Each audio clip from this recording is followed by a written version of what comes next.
학부모님 여러분 반갑습니다.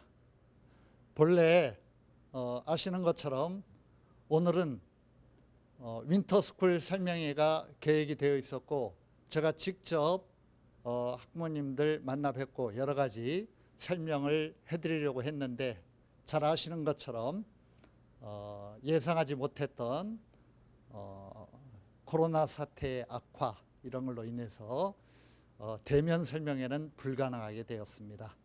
그래서 이렇게 온라인에서 학부모님들을 만나 뵙게 되었고요. 참 아쉽습니다. 직접 배웠으면 좋았을 텐데, 하루빨리 이런 상황이 좀 어떻게 가라앉고 정리가 되어서 우리 아이들도 편안한 마음으로 학원에 다니고, 학부모님들도 편안한 마음으로 설명회 오시고 그럴 수 있었으면 좋겠습니다. 어쨌든 지금 우리 아이들이 예비 고1, 예비 고2 고등학교 진학을 앞두고 있거나 이제 고등학교 2학년으로 올라가는 그런 어떤 시기니까 참 중요한 시기입니다. 이런 시기에 관리를 잘 해주시면은 우리 아이들이 목표 오는 바를 다 성취할 수 있으니까 오늘 설명회 잘 들으시고 아이들에게 가이드를 잘 해주셔서 염원하는 그런 어떤 대학 입시의 결과를 얻으시기를 소망합니다. 오늘 설명회는 제가 예비 고1, 예비 고2의 입시 제도에 대해서 드릴 말씀은 굉장히 많이 있는데 길게 할 시간이 없습니다. 너무 길게 하시면 또 학부모님들이 피곤하실 것 같기도 하고, 그러니까 간략하게 요점만 몇 가지 정리를 해드릴 거고요. 그러고 난 다음에 우리 그 윈터 프로그램 설명을 고등부 실장님이 해주시고, 그 다음에 우리 그 탐구 과목 대표 선생님이 탐구 과목 선택 요령에 대해서 잠깐 뒤에 좀 그 말씀을 해주실 겁니다. 그런 순서로 진행을 하게 될 것 같습니다. 제가 일단 입시 제도에 대해서 간략하게 좀 설명을 드릴 거고요.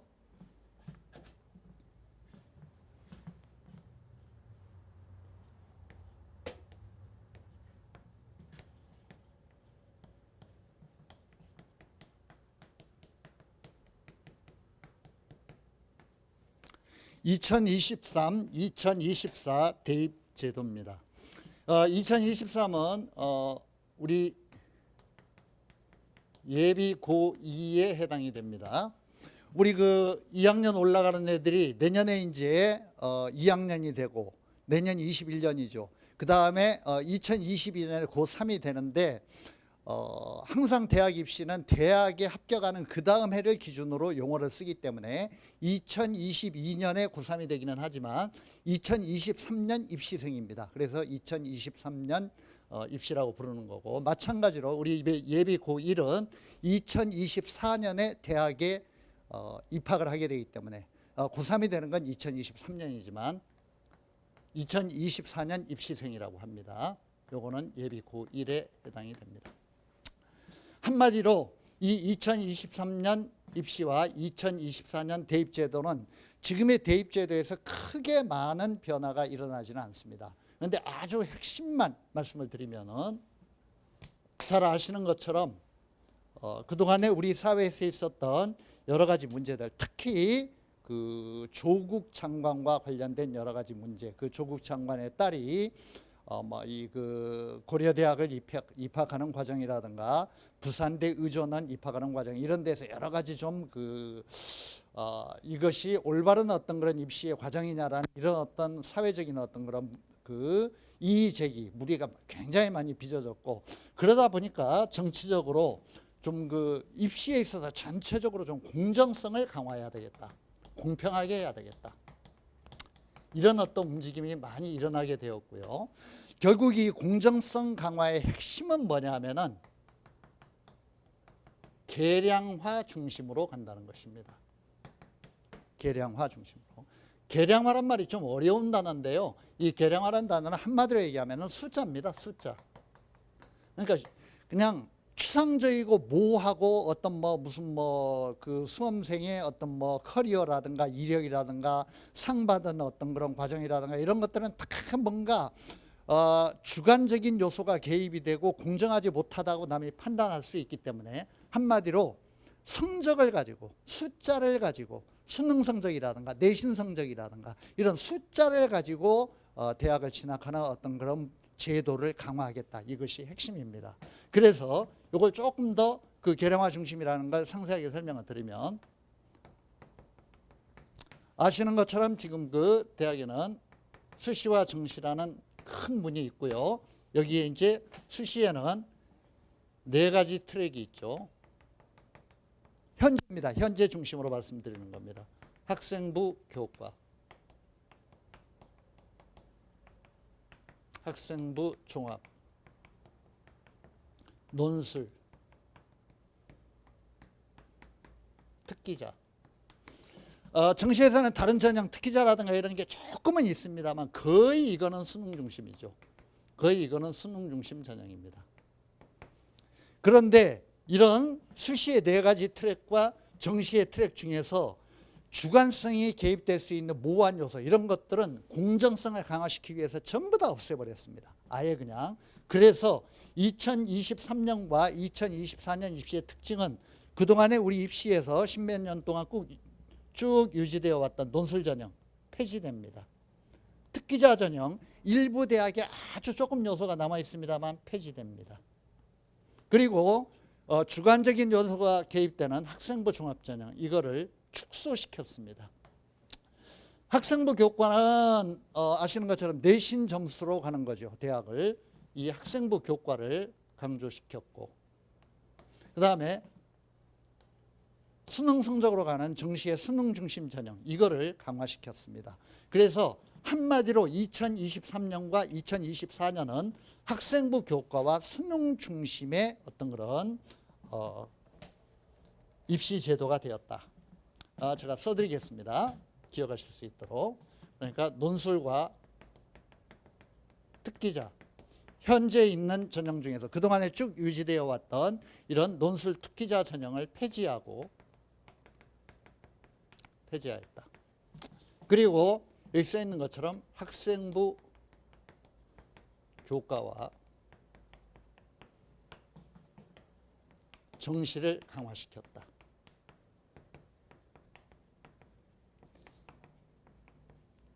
이게 이제 2023년, 2024년 대입의 아주 핵심이 되고요. 이게 이제 학생부 교과와 정시가 중심이 될 때 우리 학부모들은 어떻게 대응을 해야 되는가? 가장 중요한 건 뭐냐면은, 이 말이 오늘의 가장 기억하고 가셔야 될 핵심이 될 것 같은데, 수능이 입시의 핵심 요소가 된다. 요거는 아무리 강조해도 지나치지 않기 때문에 제가 크게 별표실란을 쳐놓겠습니다. 크게. 수능이 입시의 핵심 요소가 된다. 왜 그런지 좀 제가 설명을 드리겠습니다. 이 학생부 교과와 수능에서 요거는 정시는 뭐 이거는 수능으로 가는 거니까 뭐 얘기할 필요가 없는 거죠. 이거는 뭐 그러니까 아예 그 수능 점수로 가는 거고, 학생부 교과는 내신 점수니까 수능과 별 상관이 없지 않느냐 이렇게 생각하기 쉬운데 전혀 그렇지 않습니다. 전혀 그렇지 않고 학생부 교과는 내신 성적으로 가는 건데, 사실은 거의 모든 대학들은 내신 성적의 어떤 그런 학력적 신뢰성, 내신 성적이 그 아이의 학력과 비례하는 정도를 좀 믿지 않습니다. 아주 쉽게 말씀드리면 이런 겁니다. 용위 내고 다니는 학생의 중간 정도 되는 학생이 저 뭐 그냥 시골에 있는 어떤 그런 학교에 전교 1등 하는 학생보다 훨씬 더 공부를 잘한다, 학력이 높다, 이거를 대학이 잘 알고 있죠. 그렇기 때문에 내신 성적이라는 걸 그렇게 믿지 않기 때문에 학생부 교과에는 항상 수능 조건을 달아놓습니다. 우리 대학의 학생부 교과에 합격한 학생, 지원한 학생들은 수능에 2등급 2개, 1등급 2개, 무슨 세 과목에 무슨 5등급, 이런 식으로 항상 조건을 달아놓습니다. 이렇게 까다로운 수능 조건을 달아놓기 때문에 실제로는 학생부 교과는 가장 중요한 관문이 그 수능의 전제 조건을 통과하는 겁니다. 그런 의미에서 여기에서도 수능이 중요하고, 이거는 정시는 아예 수능으로 가고, 그렇기 때문에 수능이 입시의 핵심 요소가 된다는 것이죠. 이게 2024년 입시에서는 거의 정시가 40% 되는 걸로 지금 규정을 해놓았기 때문에 학생부 교과와 이 그 정시의 수능 중심을 합치면 24년 입시에서는 80%가 넘어가고 학생부 교과가 전체적으로 한 43% 정도 되고요. 대학 입학 정원에. 그다음에 요 그 수능 중심은 2024년도에 40%를 목표로 지금 끌어올리고 있기 때문에 합치면 83% 아닙니까? 83%의 입시니까 절대적이죠. 여기에서 수능이 좌우를 한다. 2023년에는 이게 40%가 아니고 조금 적습니다. 한 30% 정도 될 것 같아요. 올리는 과정이니까, 지금 끌어올리는 과정이기 때문에 이쪽을 계속, 현재는 이게 23% 정도 됩니다. 수능 중심이 현재 입시에서는. 근데 이거를 계속 23%, 뭐 20몇 프로, 30% 이렇게 계속 끌어올리기 때문에 합쳐가지고 75%, 80% 이런 정도의 비중이 되기 때문에 수능이 입시의 핵심 요소가 된다. 그러니까 말할 필요가 없이 수능 준비를 꾸준히 해야 한다. 이게 수험생으로서 가장 중요한 어떤 그런 요소이다. 이런 말씀 드리겠습니다. 수능 준비를 꾸준히 해야 한다. 세 번째, 대학 가는 과정과 관련되어서 한마디로 대학 가는 것 자체는 우리 부모님들이 그렇게 크게 고민하실 필요가 없습니다. 이거는 우리 부모님들이 반기실 문장이니까 제가 하나 써드릴게요. 대학 가기는 매우 쉽다. 이전의 선배들에 비해서 우리 2023년, 2024년 예비고1, 예비고2생들은 대학 가기가 굉장히 쉽습니다. 이유가 뭐냐면은 애들 숫자가 줄어들고 있기 때문입니다. 애들이 현재 고등학생 졸업생이 이미 40만 명대로, 50만 명대에서 40만 명대로 떨어졌거든요. 그리고 우리나라 4년제, 지금 그 자료집에 나와 있습니다만 제가 오늘 자료집을 검토할 시간이 없기 때문에 그냥 간략하게 요점만 설명드리는 겁니다. 4년제 대학 정원이 35, 6만 명 됩니다. 35만에서 36만 명 이런 정도가 되는데 고등학교 졸업생은 40만을 조금 넘습니다. 근데 그 중에서 입시를 포기하는 애들이 또 나오고 대학에 진학을 안 하는 애들이 생기기 때문에 실질적으로는 4년제 대학 정원이 고등학교 졸업 정원과 거의 유사해지는 현상이 일어나고 있습니다. 지금 예비 고1 2024년 입시에서는 1.1대 1 졸업생과 대학 어떤 4년제 대학 어떤 그런 정원의 비율이 1.1대 1 정도로 나타날 것으로 예측이 되고 있고요. 2023년 입시에서는 1.2대 1, 그러니까 고등학교 졸업생과 대학 정원이 1.2대 1 정도의 비율이 될 걸로 예측이 되고 있습니다. 그러니까 대학 가는 건 뭐 거의 뭐 아무 대학이나 가려고 한다면은 원서만 되면 받아주는 그런 대학들은 굉장히 많다는 거죠. 문제는 아무 대학이나 가는 게 아니라 가고 싶은 대학, 그냥 사람들이 가고 싶어하는 대학이라든가 우리 아이가 가고 싶어하는 대학을 가는 게 문제지 대학 가는 것 자체는 매우 쉽다. 그런데 중요한 건 그 가고 싶은 대학을 가는 게 쉬운 일은 아니라는 거, 이 말씀을 좀 드리겠습니다. 한마디로 그게 이제 얼마나 어려운 일인지 말씀을 드리자면 대학 가는 일은 매우 쉽지만 인서울의 수준,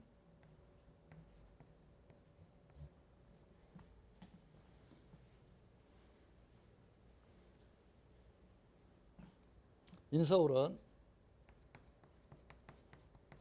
내신과 모의고사에서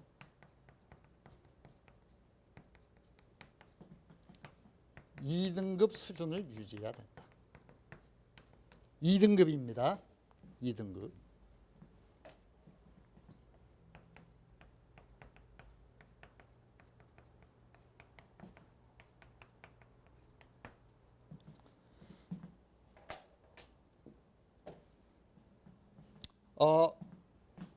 이 인서울이라는 개념은 여러 가지로 얘기할 수 있겠지만 아주 간단하게 말씀드리자면 이런 겁니다.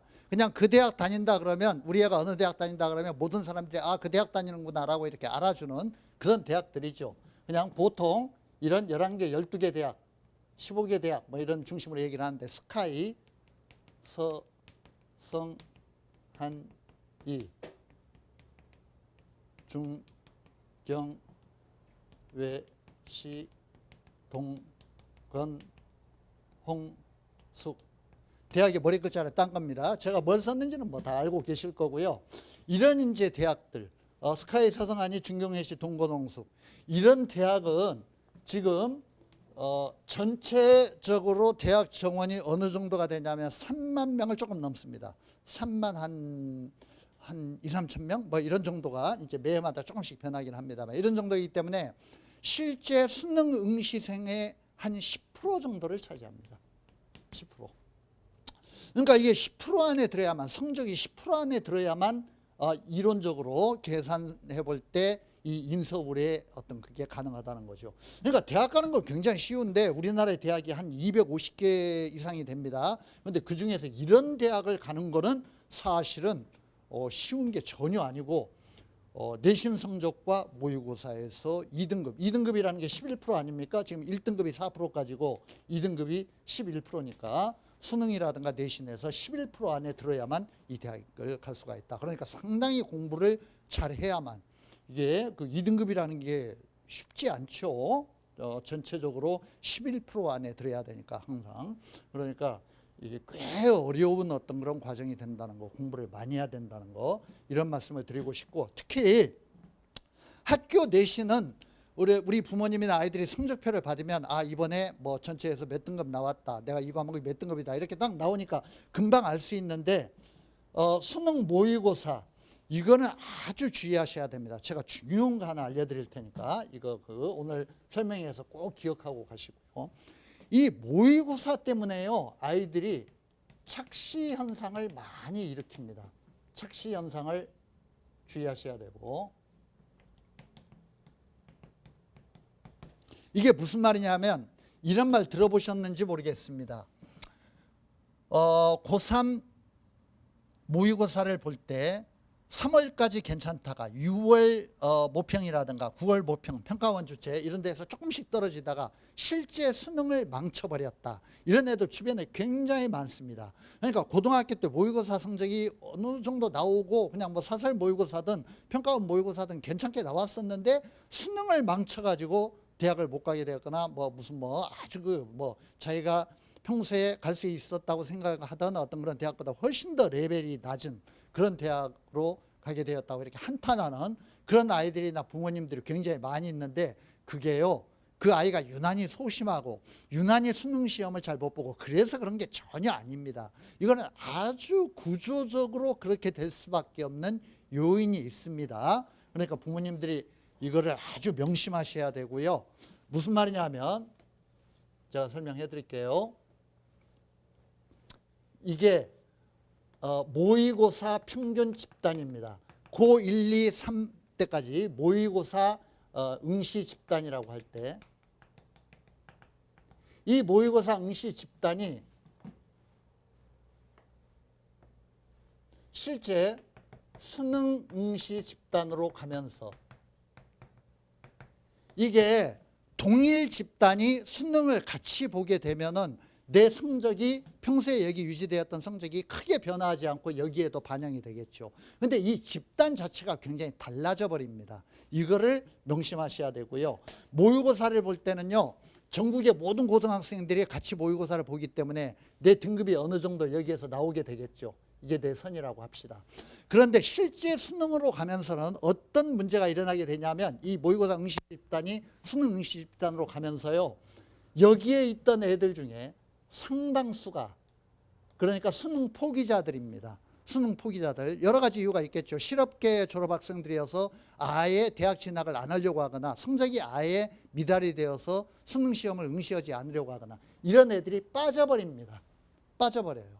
그리고 이 위에 반수생들, 대학에 이미 진학을 했는데 더 좋은 대학을 가려고, 그러니까 대부분은 상당히 우수한 학생들입니다. 상당히 우수한 학생들이고, 그러니까 가령 스카이를 다니다가 의대를 가려고 염원하는 어떤 그런 목표가 있어가지고 다시 응시를 하려고 하거나 이런 애들이 항상 10% 정도 위에 붙습니다. 최상위 집단이. 이렇게 되기 때문에 나는 여기에 가만히 있어도 이 집단 전체가 올라가기 때문에 떨어지게 되는 것이죠. 그래서 수능이 항상 실제 수능으로 가면 내 선은 낮게 나타난 겁니다. 왜냐하면 위에 집단이 붙고 아래 집단이 빠지기 때문에 이 차이가 나타나게 된다는 거. 이거를 항상 명심하셔야 되고요. 이런 어떤 모집단 자체가 위로 올라가기 때문에 나는 수능 성적이 떨어지게 된다. 그러니까 이거는 알기 쉽게 말씀드리자면 이런 겁니다. 내가 고1, 2 때 모의고사 성적이 무슨 2등급이 나왔다. 그러면 이거는 실제로 수능에 가서 붙을 때는 0.5등급이나 1등급 정도 더 빠질 수 있다. 왜냐하면 잘하는 애들이 더 들어오고 밑에 애들이 그 등급을 받쳐주도 못하는 애들이 빠져버리기 때문에 이거를 늘 염두에 두셔야 된다는 거. 그런 의미에서 인서울을 하려면은 내신이야 뭐 큰 차이가 없겠지만 모의고사에서는 거의 1, 2등급의 중간 정도를 가야만, 중간 수준을 유지를 해야만 인서울을 할 수 있는 그런 어떤 라인이 된다라는 거. 이거를 좀 명심을 해 주시기 바랍니다. 모의고사에 대한 착시 현상, 이거를 좀 설명을 드렸고요. 네 번째,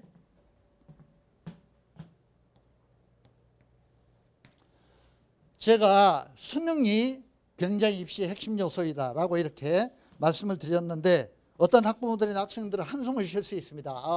그 어려운 수능 공부를 해야 되는데 학교 내신도 학생부 교과에서 그렇게 중요하게 다루어지니까 내신 공부를 해야 되는데 언제 내신하면서 수능 대비까지 합니까? 그런데 이거는 전혀 고민하실 필요 없습니다. 내신은 수능과 똑같은 공부입니다.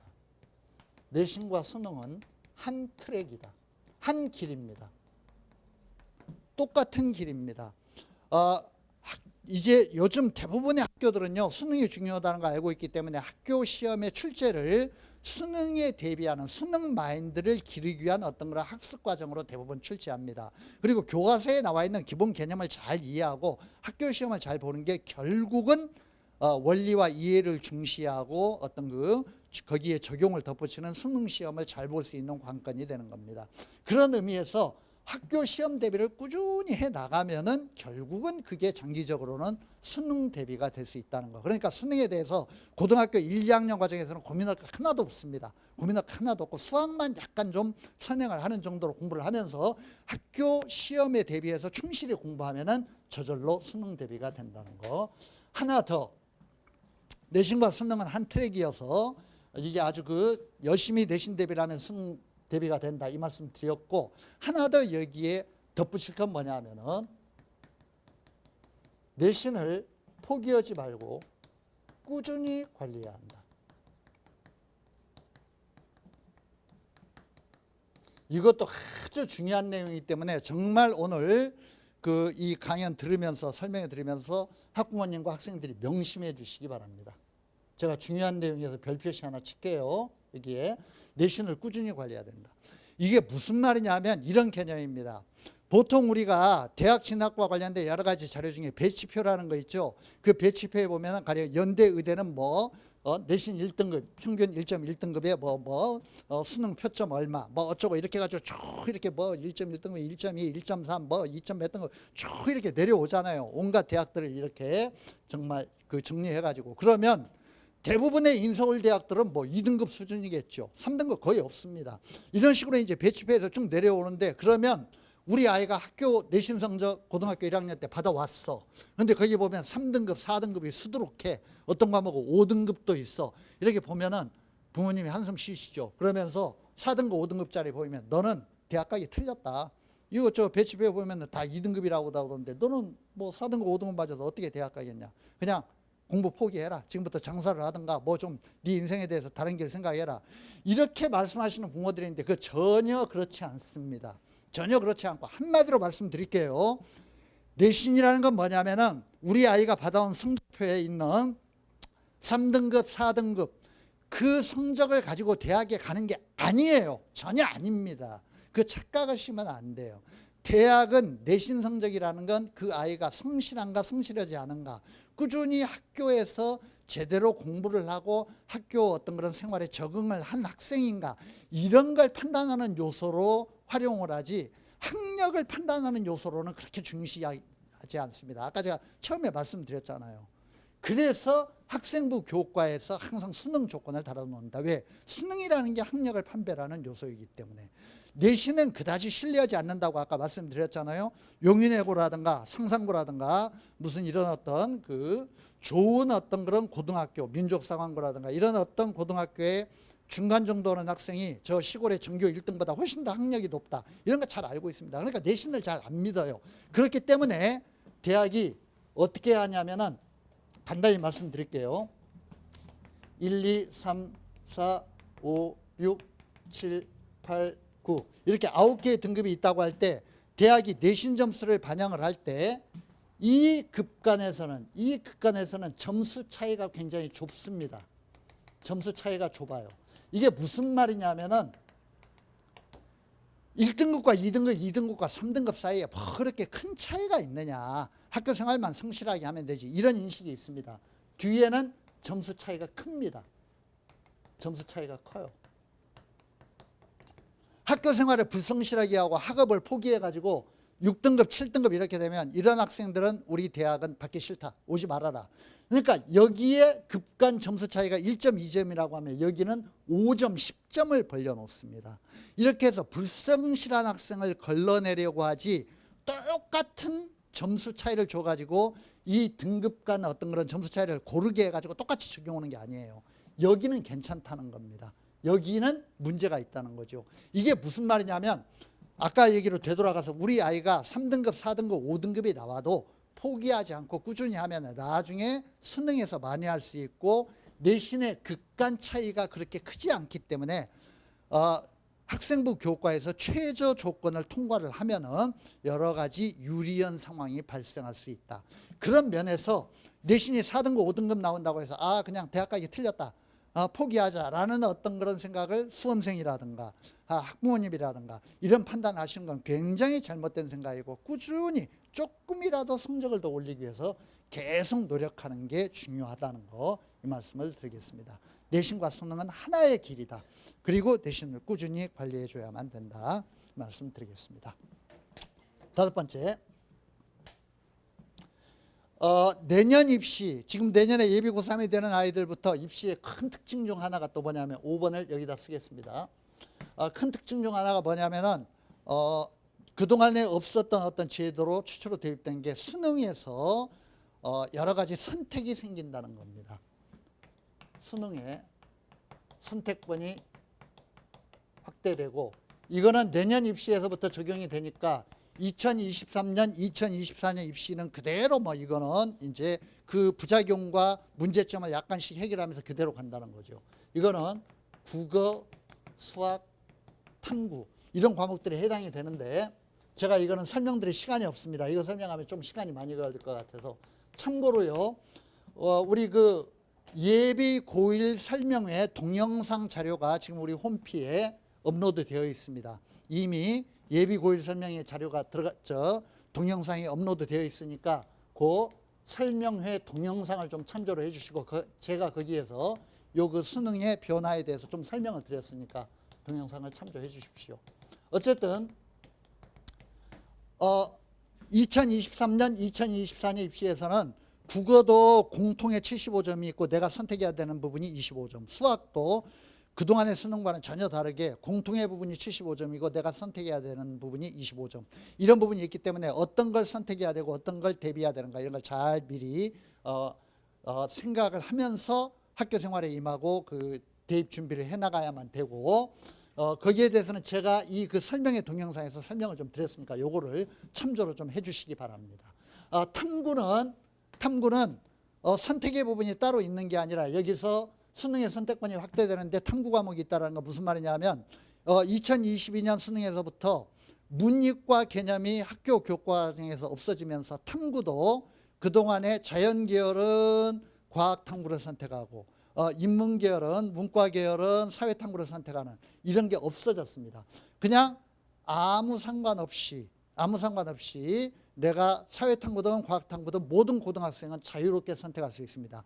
그런데 여기에 대해서는 일부 대학이나 일부 계열과들의 탐구 지정, 가령 의대 같은 경우에 무슨 화학을 지정한다든가 생명과학을 지정한다든가 이런 문제들이 있을 수 있기 때문에 요거는 우리 그 탐구 과목 대표 선생님이 우리 그 남지현 선생님이 나중에 탐구 선택의 요령과 학습 방법 이런 거에 대해서 나중에 간단히 지금 설명에 그 끝부분에 말미에 좀 말씀이 있으실 겁니다. 그러니까 이것도 생략하기로 하고요. 어쨌든 입시에서 수능의 선택권이 확대된다는 거 요거는 좀 기억을 해 주시기 바랍니다. 여섯 번째, 2024년 입시에서 일어나는 변화 중에 하나가 현재 이걸 목표로 조금씩 조정을 해가고 있는데 수능의 EBS 연계율을 축소시킨다는 겁니다. 이게 이제 예비 고1 학부모님들은 이게 무슨 말인가 그냥 용어 자체를 조금 이렇게 이해를 조금 못하실 수도 있는데 이것도 설명하려면 제가 과정을 히스토리를 해서 설명해야 되니까 시간이 좀 걸릴 것 같은데요.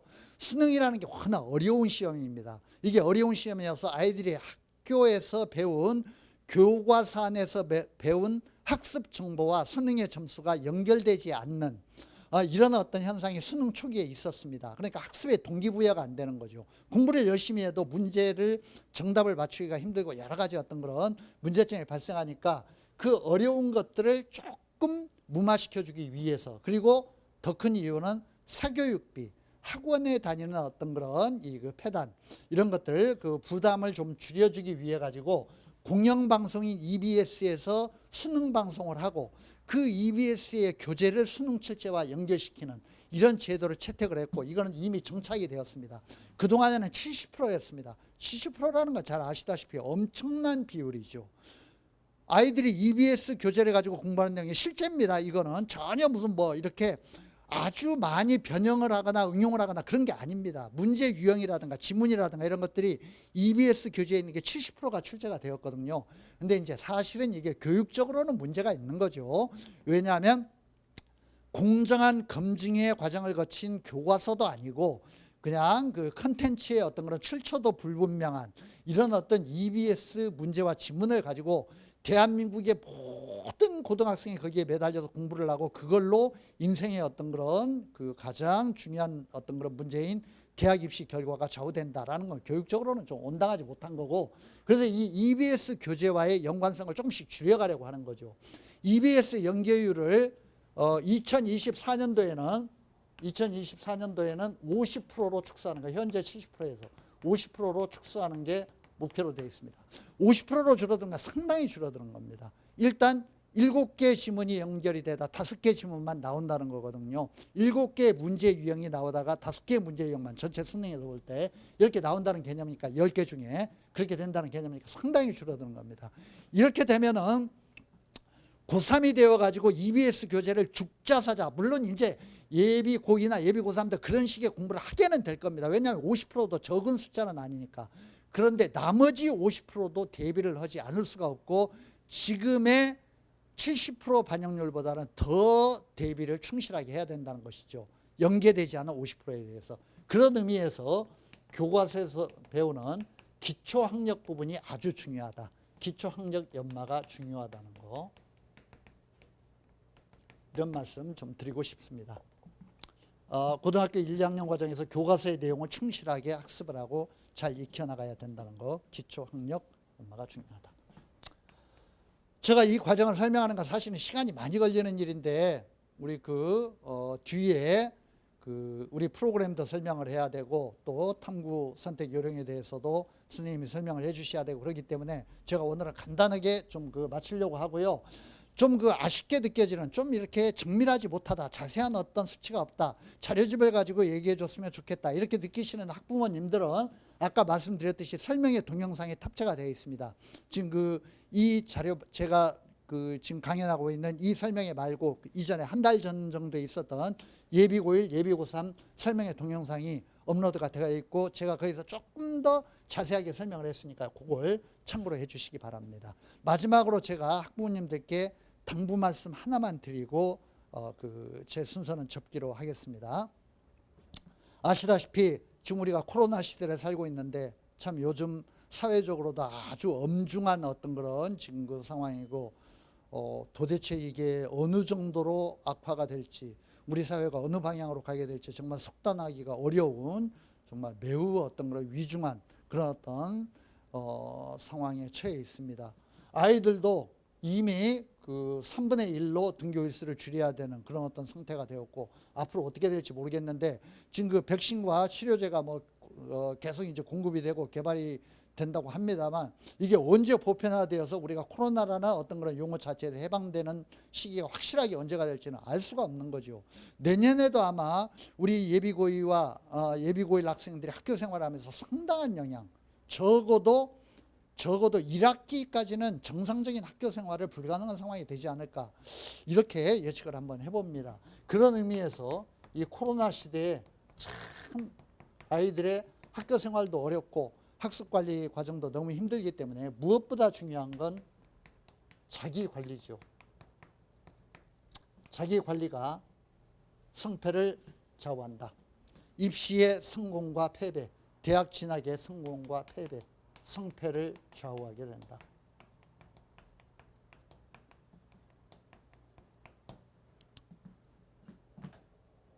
얼마나 스스로 공부를 하고 자기관리를 잘하느냐, 자기관리. 이게 참 중요한 거고요. 부모님들이 이거를 특별히 좀 신경을 써주셨으면 좋겠습니다.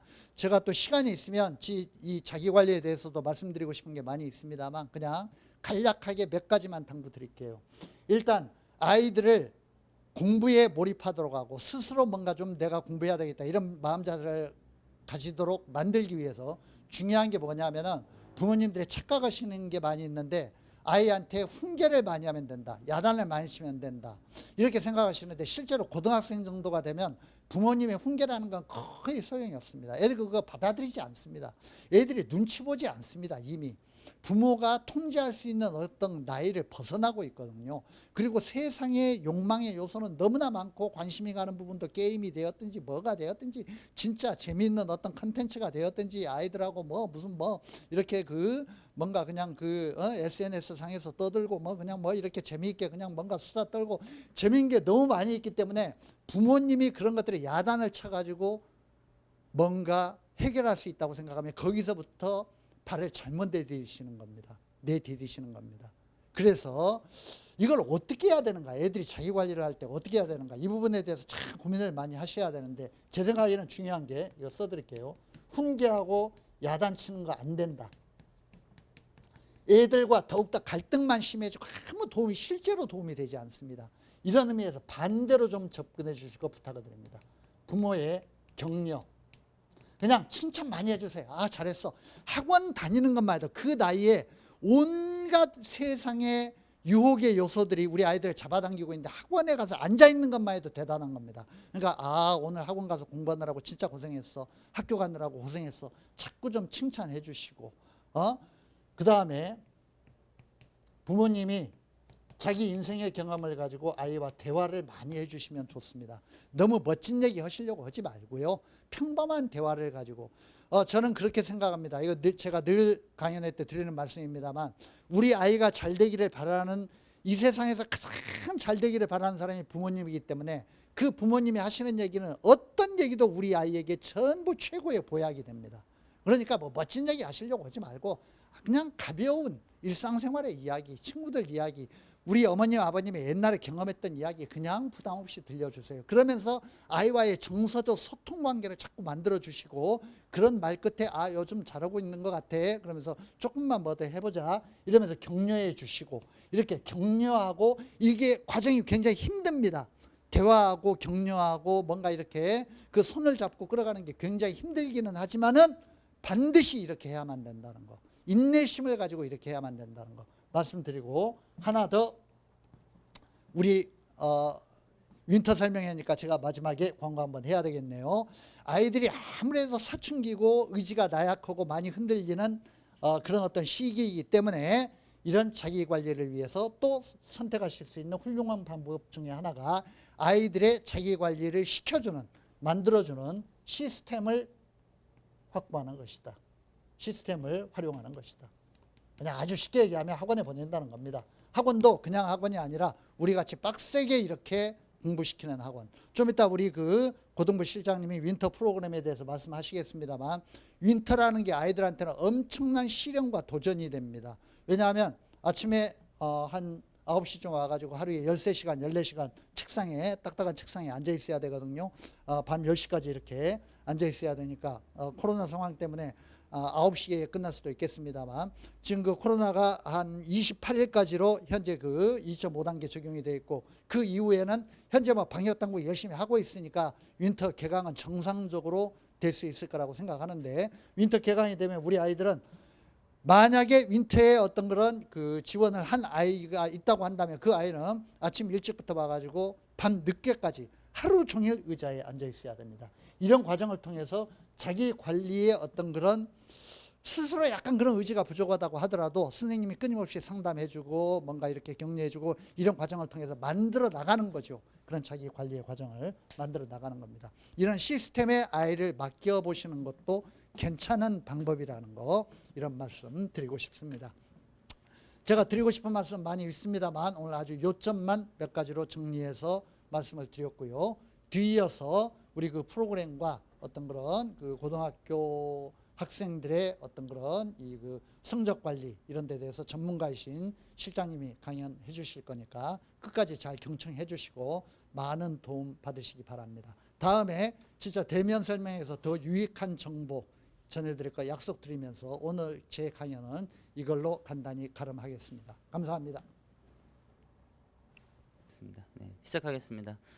네, 온라인 그 동영상을 시청해주시는 학부모님, 학생 여러분 반갑습니다. 저는 수원 메가스터디학원 고등부 교무실장 고석훈입니다. 코로나 시대를 맞이해서 원래는 저희가 설명회는 보통 대면으로 이렇게 진행을 하는데 이렇게 원격으로 이렇게 인사드리게 되었습니다. 방금 일부에서는 원장님께서 그 예비 고1, 2를 대상으로 그 입시 제도와 그다음에 어떻게 그 대응과 준비를 해야 되는지에 대해서 분석을 해주셨고요. 저는 예비 고1, 2 윈터스쿨 프로그램에 대해서 설명을 드리도록 하겠습니다. 먼저 가지고 계신 설명회 자료집 65페이지를 펼쳐주시고요. 만약에 설명회 자료집이 없으신 부모님들께서는 PC 또는 모바일 홈피에 들어오셔서 고등부 윈터스쿨 그 프로그램을 클릭하시면 관련된 내용을 살펴보실 수가 있습니다. 그러면 65페이지에 나와 있는 프로그램부터 설명을 좀 드리겠습니다. 먼저 모집 요강을 보시면 그 개강이 2020년 12월 28일 월요일로 되어 있습니다. 하지만 다들 아시는 것처럼 현재 2.5단계 그 조처에 따라 12월 28일 그 24시까지라고 되어 있습니다. 만약에 그 안에 지금 현재 그 조처가 풀리면 28일부터 저희가 정상 개강을 할 거고요. 만약에 지금 조처대로 28일, 24시까지 진행이 되면은 개강은 29일 화요일 날 이렇게 진행을 좀 하도록 하겠습니다. 요일은 월요일부터 토요일까지 주 6일 수업을 진행을 하고요. 그다음에 시간을 보시겠습니다. 시간은 학생들 그 졸업이 대부분 내년 1월 10일, 12, 13에 그 주로 집중되어 있는 관계로 1부는 12월 28일부터 1월 13일 수요일까지, 그리고 2부 종일반 수업은 14일부터 1월 30일까지 진행을 하도록 하겠습니다. 일자별 세부 프로그램은 다음 페이지에서 다시 한번 설명을 해드리겠습니다. 수업 내용은 국어, 수학, 영어 1학년 1학기 전 과정을 한번 마스터하는 것을 목표로 하고 있고요. 최상위권 2개 반, MA 1, 2반 경우에는 수학 같은 경우 집합과 명제, 중간고사 범위까지 마치도록 하겠습니다. 현재 프리윈터 강의가 지금 개설되어 있고요. 현재 한창 그 온라인 수업이 진행 중에 있습니다. 현재 4개 반이 지금 모집되어 있고요. 학생들 모집 인원에 따라서 1개 반 증설 계획이 있습니다.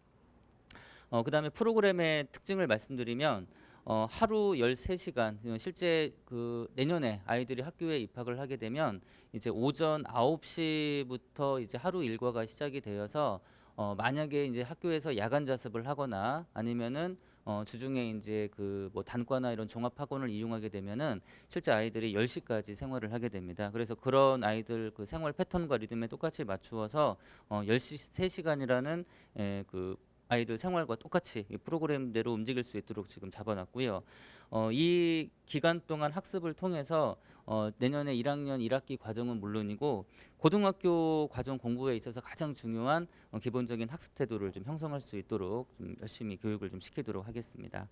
2번하고 3번 내용은 그 앞서서 말씀드린 내용이고요. 4번에 보시면 국어, 영어, 수학은 의무 수강이고 선택형 단과로 통합사회, 통합과학, 한국사 강좌가 별도로 개설이 되어 있습니다. 제 강연이 마치게 되면은 그 단과 선생님께서 세부적인 내용을 설명을 해주실 겁니다. 그다음에 그 5번하고 6번 네, 체크 부탁드리고요. 5번, 6번이 이제 종일반에서 그 중점적으로 적용되는 프로그램 중에 하나입니다. 먼저 수학 3단계 학습 체계고요. 매일 수학 20문제 풀고 그다음에 매주 금요일에 영어 수학 주간 테스트가 있습니다. 그리고 매주 토요일에 학생들 하원 전에 수준별 그 수학 주간학습 과제물이 배부가 되고 그 다음 주 월요일에 등원하면 과제 점검이 진행될 예정입니다. 그다음에 그 학생들이 그 장시간 학원에 있어야 되기 때문에 사실은 그 피로도라든지 힘든 과정이나 이런 것들이 여러 가지가 많이 생기게 됩니다. 그래서 학생들을 좀 그 피로도라든지 이런 것도 좀 덜어주고 실제 애로 사항이라든지 이런 것들을 좀 잘 듣고 저희가 해결해주기 위해서 매일 그 4시 반부터 6시가 담임 시간입니다. 그때 학생들 순차적으로 학습 플래너를 바탕으로 학생들 좀 개인 상담이 들어갈 거고요. 이때 학생들 좀 학습 점검이나 이런 것들을 좀 철저하게 진행을 좀 하도록 하겠습니다. 네, 마지막으로 그 이제 윈터 못지않게 중요한 게 이제 부모님들 가장 관심 있으신 것 중에 하나가 윈터 스쿨 이후에 이제 학습 방법에 대해서 많이 좀 고민이 있으실 텐데요. 저희 수원 메가스터디 학원 윈터 스쿨 프로그램의 특징은 윈터 한 번으로 끝나는 일회성 프로그램이 아닙니다. 이 아이들의 윈터부터 시작이고요. 연중으로 뭐 고1, 고2, 고3까지 나중에 추 입시 지도까지 마무리하는 전체적인 프로그램 중에 시작입니다. 그래서 윈터가 마무리가 되면 이제 3월 달에도 수학 중심으로 일단 반은 편성을 할 건데 현재 만들어져 있는 이제 MA 1, 2반이 메가 1, 2반으로 반명칭이 바뀌면서 최상위권 반 이제 학교 구별 없이 2개 반을 저희가 만들 거고요.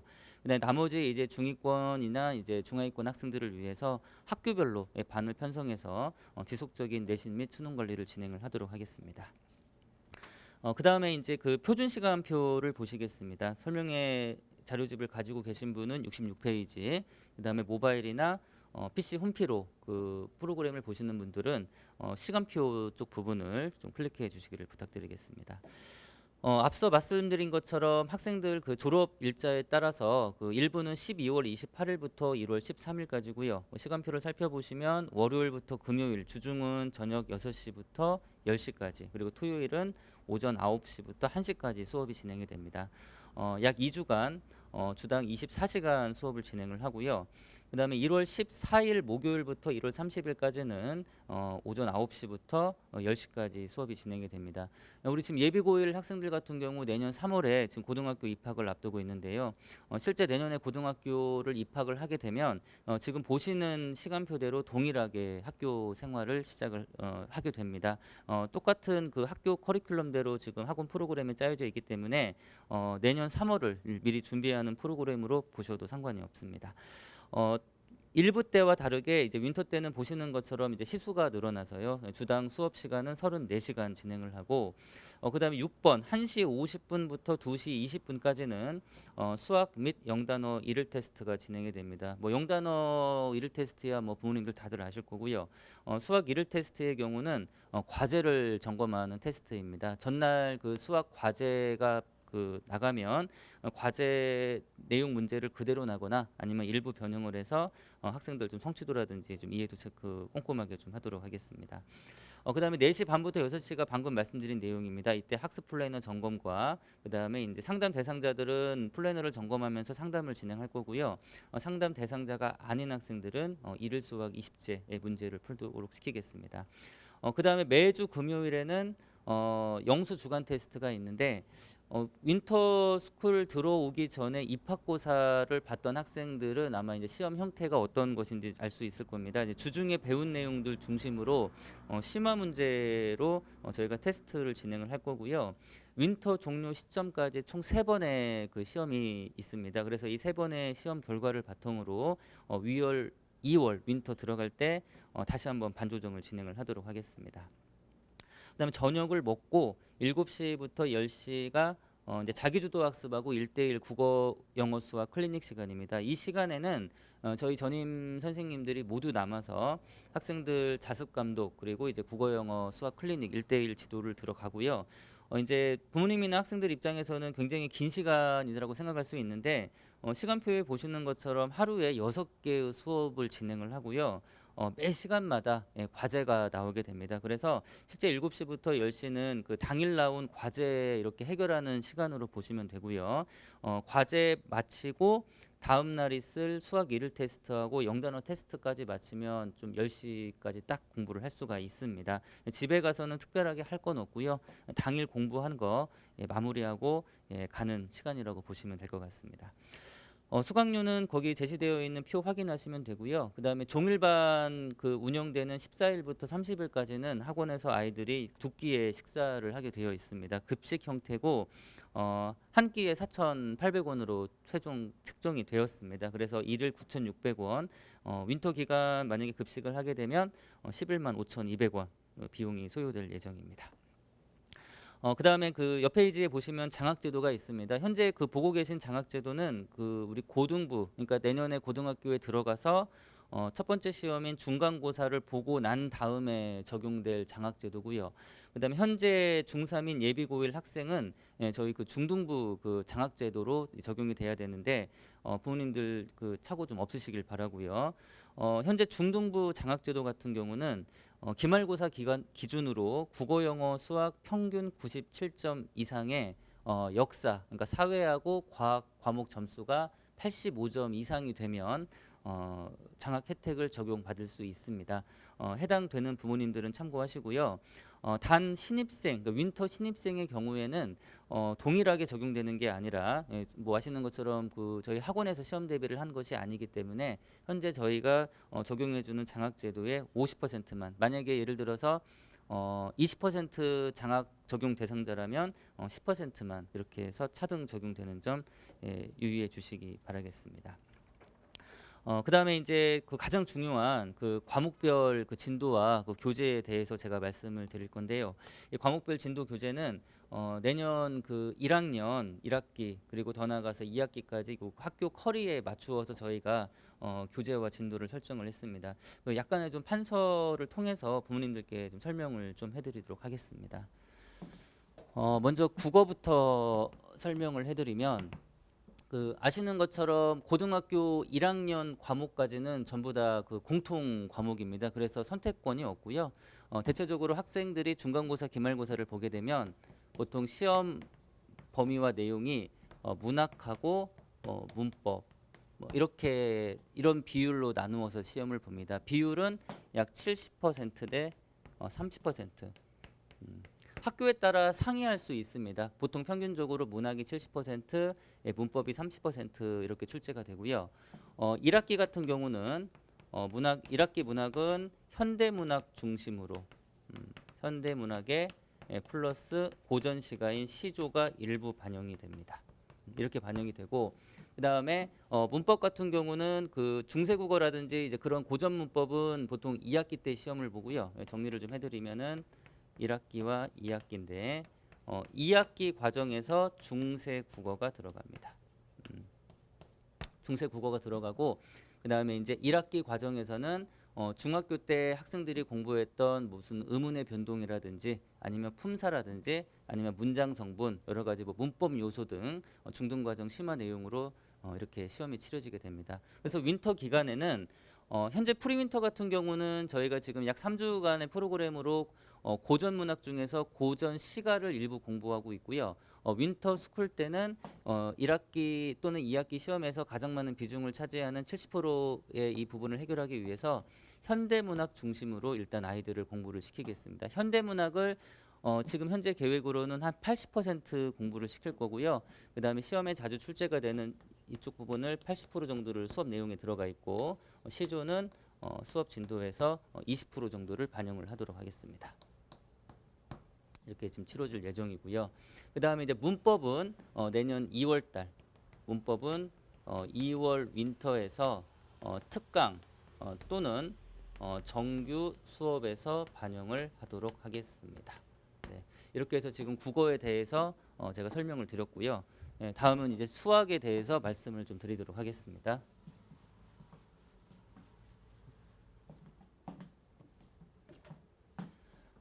수학 같은 경우는 그 가지고 계신 이 자료집을 보시면 저희가 이제 반 구성이 이제 MA 1반과 2반 그리고 이제 MB반 계열로 나누어져 있습니다. MB 1반 그리고 편의상 여기서 MB 2반 3반 5개 반이 현재 편성되어 될 이제 5개 반이 편성될 수 있다는 전제로 말씀드리고 현재는 저희가 이렇게만 반이 편성되어 있습니다. 네, 편성되어 있고요. 그래서 MB 1, 2반이 여기가 상위권 반, 그 다음에 MB 1반이 중상위, 그 다음에 MB 2, 3반이 중하 이렇게 보시면 되겠습니다. MB 1, 2반의 같은 경우는 여기는 그 일단 1학기 때 수학으로 공부하는 내용이 공통수학 상입니다.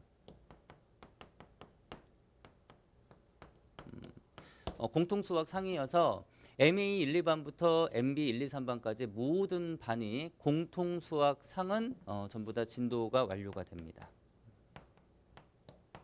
진도가 완료가 되고요. 좀 세부적인 좀 그 차이점을 좀 설명을 좀 해드리겠습니다. 상위권 반 같은 경우는 이제 심화 문제, 그 다음에 이제 응용 문제, 심화 문제, 응용 문제 플러스 공통 수학 하에서 집합과 명제 파트까지 여기까지가 보통 중2학기 중간고사 시험 범위입니다. 예, 그래서 여기까지 다 진도를 나가고요. 중상반, 중상반 같은 경우는 이제 이쪽 파트는 이제 개념서로 저희가 수업을 진행을 하고 수업 진행하는데 중상반 같은 경우는 여기서는 이제 개념서에는 보통 문제 유형이 A 스텝, B 스텝, 이제 C 스텝으로 이렇게 보통 3단계로 나누어져 있습니다. 이제 A 스텝이 일반적으로 기본 문제, 그다음에 이제 B 스텝이 이제 유형 문제, 이제 C 스텝이 이제 고난도 이제 심화 문제여 가지고요. 중상반 같은 경우는 이 중상반은 A하고 B 스텝까지 목표로 하고 있고요. 그다음에 중하반 같은 경우는 기본 개념하고 A 스텝까지 이렇게 준비를 시키겠습니다. 물론 그 학생 그 개개인의 역량에 따라서 뭐 중상반이지만 C 스텝까지 갈 수 있는 친구들도 있고요. 그리고 중하반이지만 이제 B 스텝까지 갈 수 있는 친구들도 있습니다. 그래서 학생들의 그 개인의 역량 차이를 날 수 있기 때문에 저희가 이런 부분들을 보완하기 위해서 아까 앞서 설명해드린 것처럼 수학 주간학습 과제물이 있습니다. 매주 토요일에 배부를 하고요. 이 주간학습 과제물을 통해서 좀 더 열심히 하는 친구들에게는 그에 상응하는 좀 고난이도 문제를 배부를 하고 만약에 수학을 조금 힘들어하고 기초와 개념이 더 필요한 친구들에게는 그 유형 문제, 기본 개념 문제들을 더 많이 배부해서 학생들 역량이 조금이라도 좀 나아질 수 있도록 좀 그렇게 신경을 좀 쓰도록 하겠습니다. 다시 한번 정리해드리면 상위권 반은 심화 문제, 응용 문제에 1학년 2학기 과정인 공통수학과 집합과 명제까지 들어가고 그다음에 중상하고 중하반은 이제 1학기 과정을 마무리하는 것을 목표로 하는데 중상반은 B스텝은 유형 문제입니다. 그리고 중하반은 이제 기본 문제까지는 확실히 끝나는데 학생들 반의 역량 차이를 보완하기 위해서 수학 주간학습 과제물로 나머지 내용들은 보완을 시키도록 하겠습니다. 그 다음에 이제 영어고요.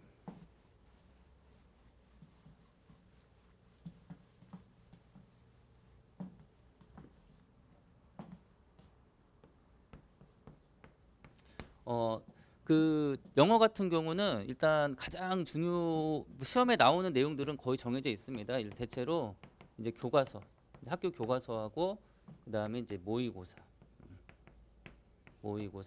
플러스 부교재. 플러스가 아니라 이제 여기서 5어가 되겠네요.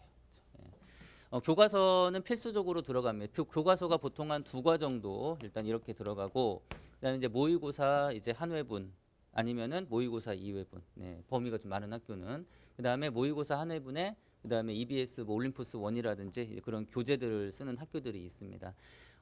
우리가 이제 시험이 수원 지역에서 2구역에서 좀 어렵기로 좀 그 유명한 학교들 효원, 유신, 이제 수원, 창녕 같은 경우는 교과서, 모의고사, 부교재가 일부 이렇게 전부 다 3가지가 다 활용이 되고 그 외의 학교들은 보통 교과서나 모의고사 또는 교과서나 부교재 이렇게 보통 두 가지로만 시험이 나오는데 이거는 뭐 어느 학교에 상관없이 가장 중요한 그 영어 공부에서 그 영어 공부에 있어서 가장 중요한 것은 바로 영단어입니다. 단어 암기고요. 그다음에 두 번째가 이 단어 암기가 시작이 돼야 그거와 관련된 독해와 그다음에 구문 즉 어법 이해가 가능하기 때문에 정확한 독해를 위해서는 영단어 암기가 가장 중요합니다. 그래서 그 자료집에 보시는 것처럼 MA 1, 2반부터 MB 1, 2, 3반까지 매일 그 단어 시험이 있습니다. 단지 이제 반별로 좀 상이한데 이제 MA반 같은 경우는 아이들이 60개 외워서 30개 보통 시험 본다고 보시면 되고요. 그다음에 이제 MB 1, 2, 3반 같은 경우는 30개 외워서 보통 20개 정도 이렇게 시험을 보게 됩니다. 그다음에 기본적으로 그 내년 내신에서 모의고사는 거의 필수적으로 들어가기 때문에 윈터 교재에서는 고등학교 1학년 학생들이 3개년 동안 시험 봤던 그 모의고사 모음집이 있습니다. 이 문제집은 전반 공통 교재로 보시면 되고요. 그다음에 이제 그 학교에서 부교재가 들어갑니다. 그래서 이 부교재 성격으로 저희가 윈터 기간에는 문법서가 하나가 추가가 됩니다. 문법책이 추가가 되는데 이 문법책이 이제 기본, 그 다음에 심화 이렇게 나누어져 있어서 MA 1반하고 2반이 심화 교재를 보고 그 다음에 MB 1, 2, 3반은 기본서로 보도록 하겠습니다. 이제 부모님들에 따라서는 이 기본하고 이제 심화하고 이제 차이가 뭐냐 물어보시는데 이제 가장 핵심은 단어입니다. 이제 어휘나 이런 수준들이 좀 높고 그다음에 영어에 대한 그 기본적인 문법이나 이런 것들이 잘 갖추어져 있는 학생들은 바로 이제 심화 과정으로 넘어가도 되고요. 그다음 기본이라는 건 뭐냐면은 예를 들어서 문장의 형식이라든지 영어의 아주 핵심적이고 기본적인 문법 숙지가 아직 잘 안 된 학생들은 지금부터라도 이런 것들을 잘 배워놔야 추후에 학교 서술형이나 이런 것들을 잘 쓸 수 있기 때문에 그 부분까지 좀 신경 써서 아이들을 지도를 좀 하도록 하겠습니다. 자, 여기까지 해서 그 1학년 과정 이제 그 윈터스쿨 프로그램은 설명을 해드렸고요. 자, 그다음에 이제 2학년 그 프로그램을 보도록 하시겠습니다. 갖고 계신 설명의 69페이지 보시고요. 그다음에 이제 아까 말씀드린 것처럼 설명의 자료집이 없으신 분들은 저희 그 PC 또는 모바일 홈페이지에서 예비고이 윈터스쿨 프로그램을 클릭하셔서 이렇게 참조해 주시면 될 것 같습니다. 그 방금 말씀드린 것처럼 큰 프로그램과 틀은 예비 고 1, 2가 우선 모두 동일합니다. 동일하기 때문에 뭐 개강 날짜, 그다음에 1부, 2부 이런 것들은 조금 생략을 하고요. 핵심적인 내용들만 간추려서 좀 말씀을 좀 드리도록 하겠습니다.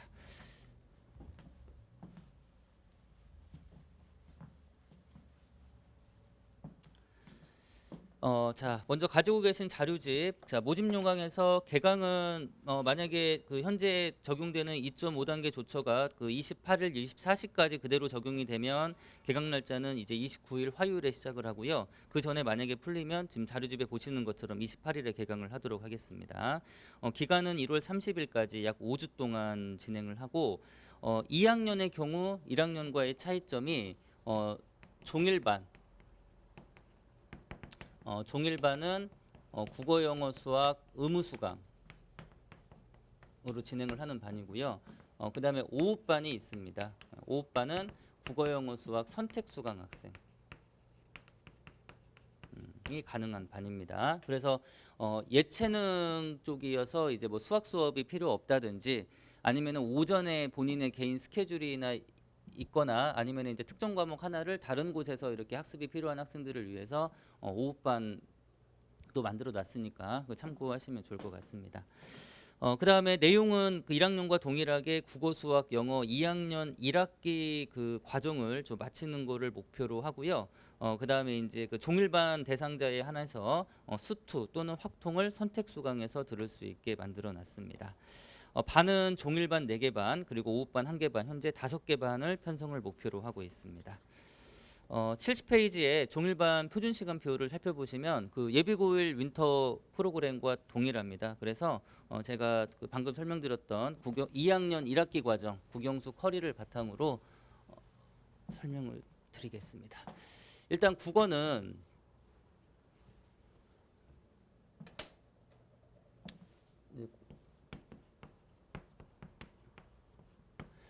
먼저 고등학교 국어는 이제 1학기 그리고 2학기 이렇게 나눠 보면 1학기 때는 그 90% 이상의 학교들이 거의 다 문학을 배우고요.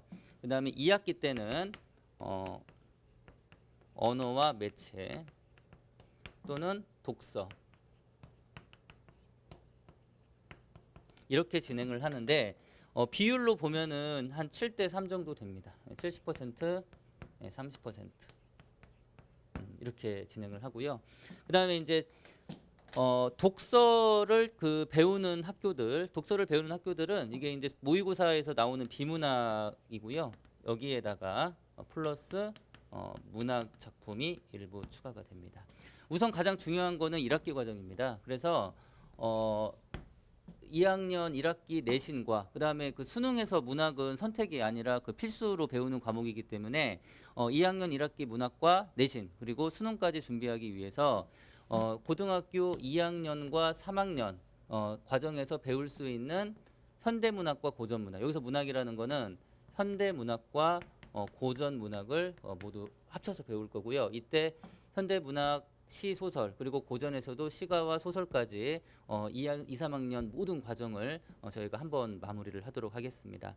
부모님들께서 만약에 뭐 문법이라든지 뭐 비문학은 언제 하냐 이렇게 물어보시는데 방금 말씀드린 것처럼 비율로 보면은 문법이 더 많습니다. 내신에서는. 그리고 비문학이 독서는 30%고요. 근데 하지만 다들 아시는 것처럼 문법은 그 현재 우리 예비고 3부터는 수능에서 선택 과목으로 좀 적용이 되는 과목이기 때문에 일단 뭐 중요한 건 맞지만 더 중요한 게 1학기 때 시험 보는 문학이기 때문에 일단 문학부터 공부하는 걸로 하고 그럼에도 불구하고 나머지 영역 쪽 공부가 필요하다라고 좀 걱정이 되시는 부모님들은 문법보다는 독서에서 비문학 공부를 좀 추천을 드리고요. 이러한 비문학을 공부시키기 위해서 국어도 수학과 동일하게 주간 과제물로 비문학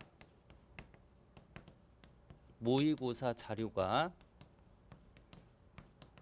배부가 될 예정입니다. 윈터 기간 동안에 총 4회가 배부가 될 거고요. 지금 100문제 정도 이렇게 학생들에게 지급이 될 예정입니다. 이렇게 해서 매일매일 꾸준하게 좀 일일 학습이 진행될 수 있도록 이렇게 진행을 좀 하도록 하겠습니다. 그다음에 이제 수학 설명드리겠습니다. 2학년 과정에서 사실 가장 중요한 과목이기 때문에 좀 부모님들하고 특히 만약에 학생들도 그 강연을 듣고 있다면 잘 좀 참고를 좀 해주셔야 될 것 같습니다. 수학은 마찬가지로 1학기, 2학기 이렇게 나뉘는데 수학 같은 경우 1학기 때는 수학 1 그리고 2학기 때는 수학 2 전국 대부분의 인문계 고등학교가 다 이런 컬입니다. 물론 뭐 특목자사 같은 경우는 1학기 때 수원 수투를 동시에 다 배우는 학교들도 있는데 그런 데는 이제 특수한 학교이기 때문에 그 학교 말고요. 나머지 학교들은 1학기 때 수원, 2학기 때 수투 이거는 필수 과정이고 여기에 이제 학교에 따라서 확률과 통계 또는 진로 선택 과목인 기하를 선택해서 배우는 아이들이 있습니다. 그래서 수원 수투는 한 학기당 끝나는 과정이고 확통하고 기하 같은 경우는 연중으로 아이들이 배우는 과목입니다.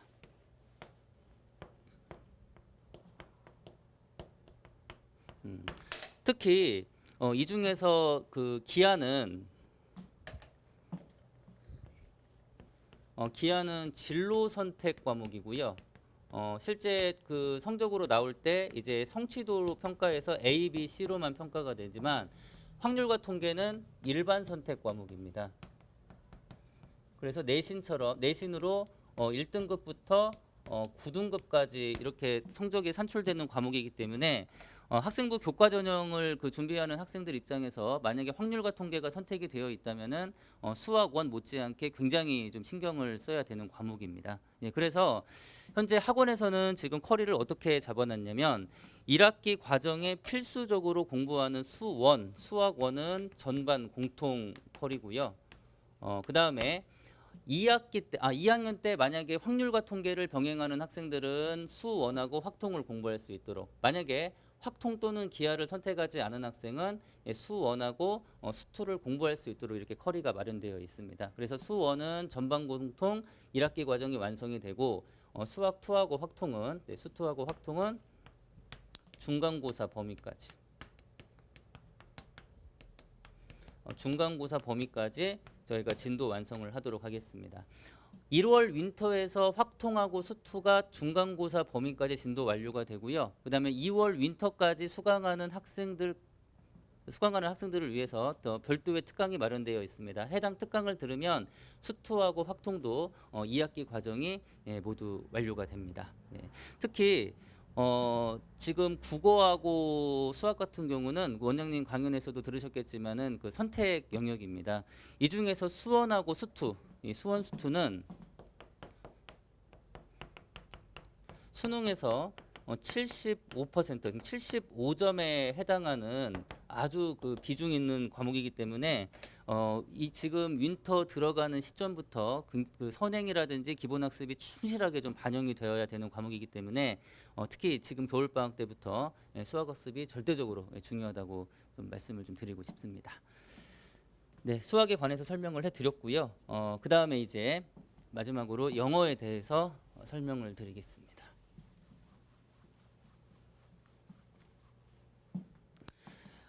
영어도 그 예비 고1 과정과 거의 동일합니다. 그래서 교과서, 그 다음에 모의고사, 플러스 부교재.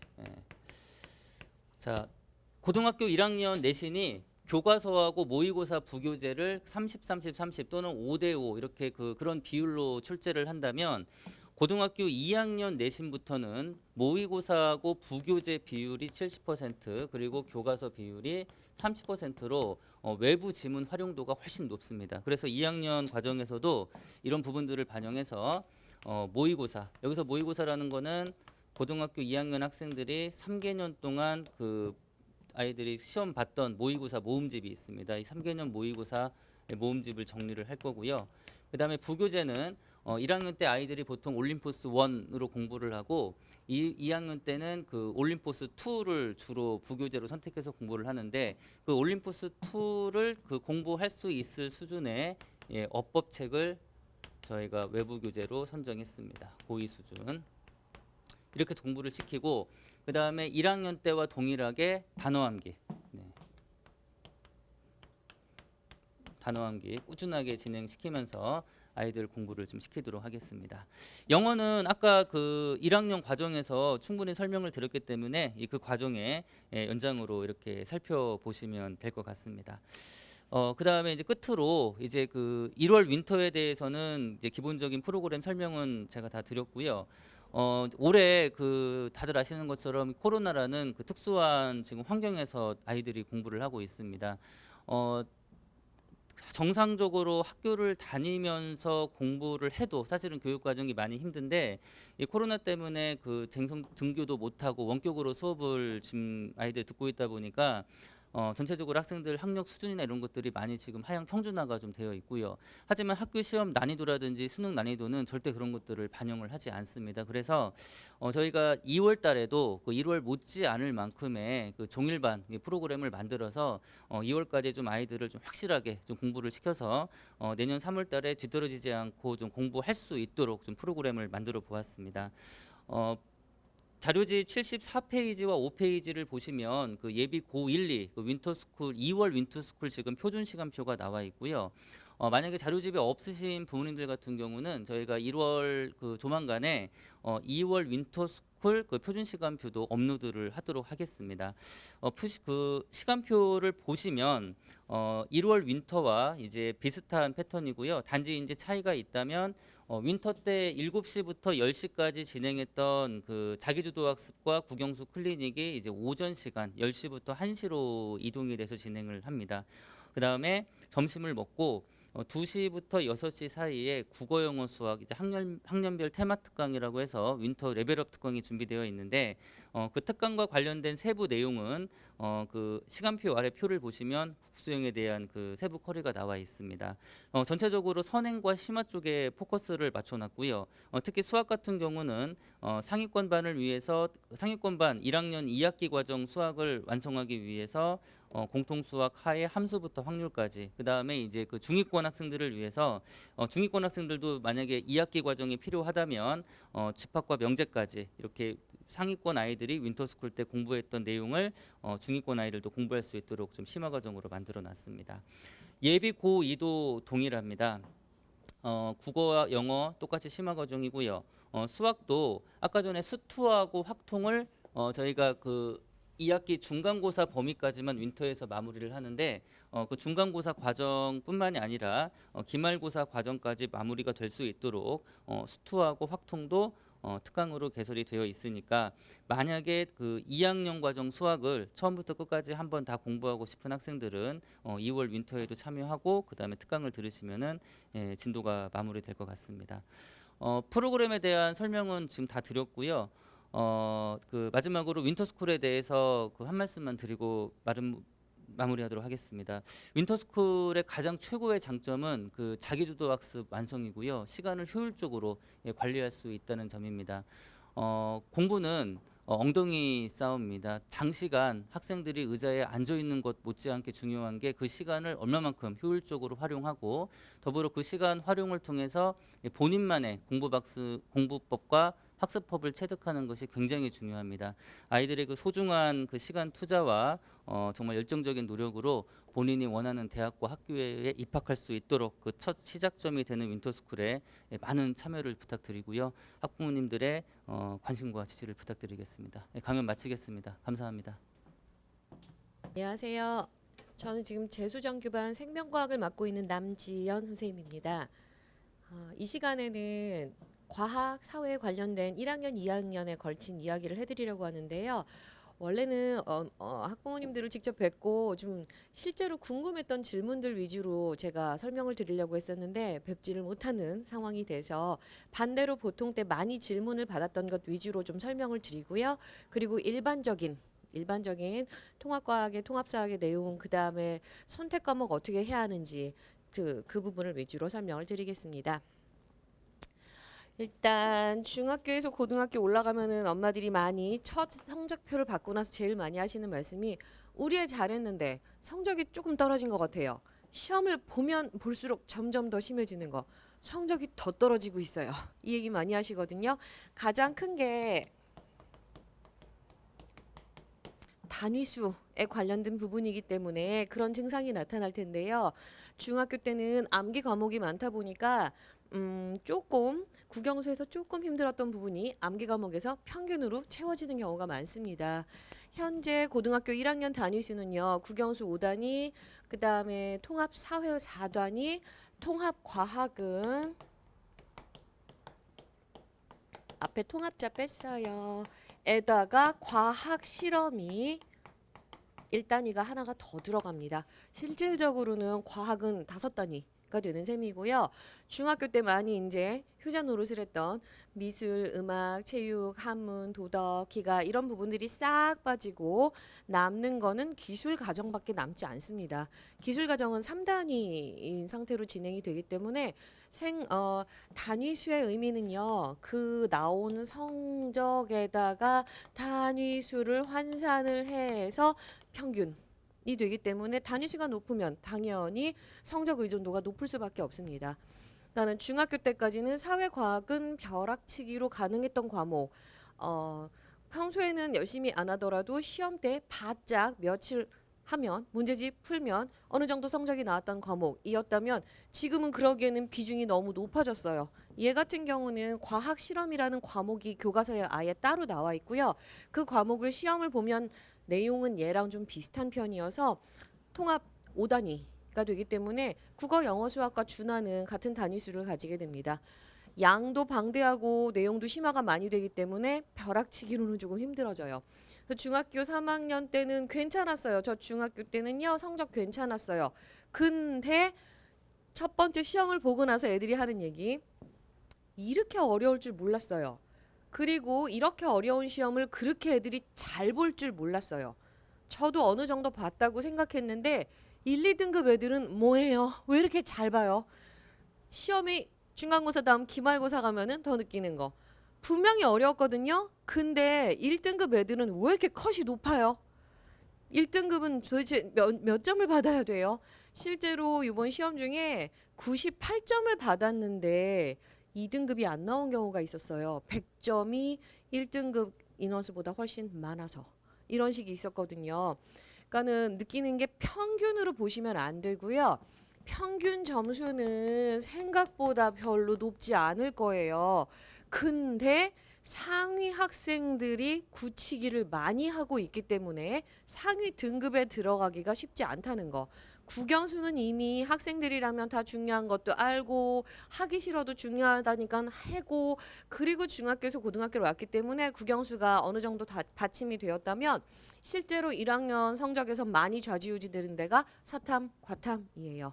사탐, 과탐 같은 경우는 지금 말씀드린 것처럼 체감하는 난이도가 많이 올라가요. 그렇게 되는 이유는 예전에 과학 고등학교 1학년 사회 과학은 중학교 3년치를 한번 이렇게 쭉 훑어주는 그런 느낌이었어요. 이제 이런 거 배우고 왔지? 기억해? 이거를 한 3년치를 1년에 배우고 나서 2, 3학년 가서 잘해봐 같은 느낌이었다면 지금은 너 고등학생 됐지?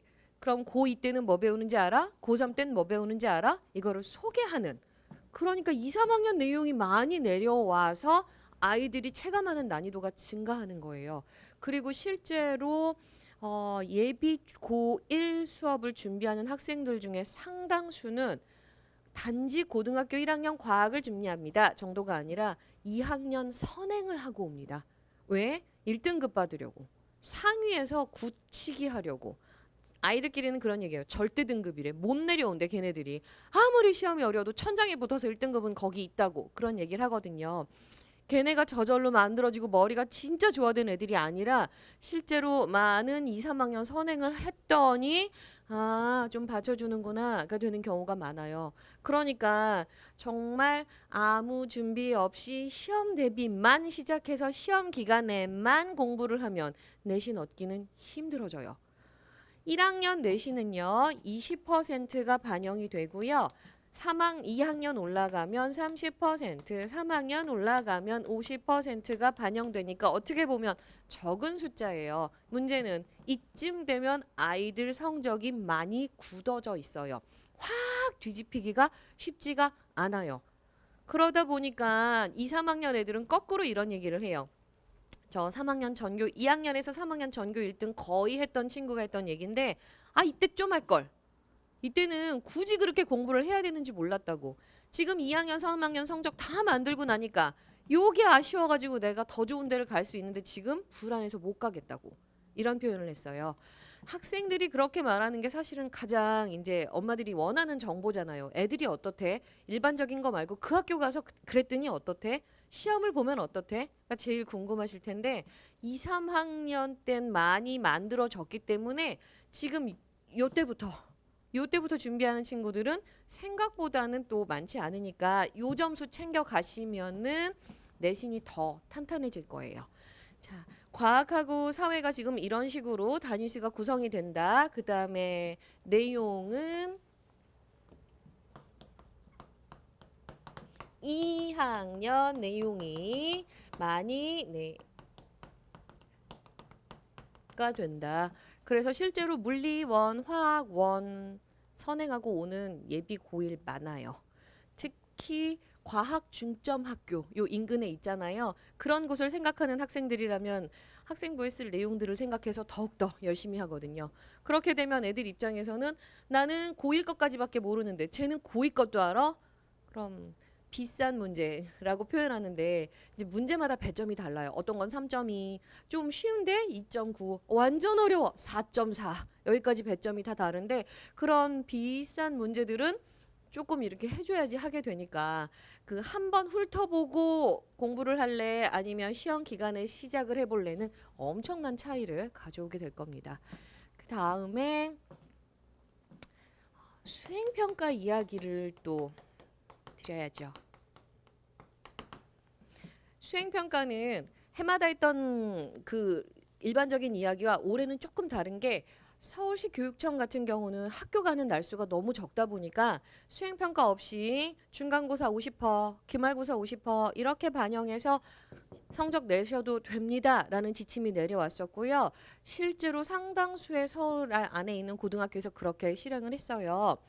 우리 같은 경기도나 수원권 같은 경우는 많이 축소돼서 수행평가를 반영을 했는데 기본적으로는 40% 반영이 수행평가예요. 수행평가 내용에는 예전에는 조사 발표 수업이 가장 많았어요. 학생들이 제일 부담 느끼는 건데요. 이유는 조별이에요. 조별 수업이다 보니까 아무래도 하는 친구 안 하는 친구를 가만두지 못하고 본인이 책임을 져서라도 성적을 받고 싶은 친구 이런 부분에서 갈등이 좀 많고 그 갈등이 선생님들 보기에도 원만하지가 않다라는 부분들이 많아서 요즘은 조사 발표는 조금 줄고 쪽지 시험이에요. 쪽지 시험으로 10문제 정도씩을 내시거든요. 그러니까 우리 다음 주에 볼 거야라고 이렇게 광고를 해주시는 선생님들도 계시지만 자, 책 접어 들어오자마자 이렇게 하시는 분들도 계세요. 그래서 단원 테스트 같은 개념으로 보시는데 선생님들 입장에서는 이 부분이 조금 선호되는 이유가 자료가 명확하잖아요. 제시 근거. 아이의 성적이 어떻게 산출되었습니까? 여기 있습니다. 가 된단 말이죠. 그래서 요즘은 요거보다는 요거를 조금 더 선호하시는데 결국 이거 그럼 교과 과정 내용을 알아야지만 대비를 할 수 있는 거죠. 만약에 이걸 불시해 본다면 나 아직 복습을 못 했는데 나 이번 주에 바빠서 좀 공부를 못 했는데 수행평가 점수에서 나가는 거예요. 이게 다예요? 아니 여기다가 기본 태도 점수가 들어가요.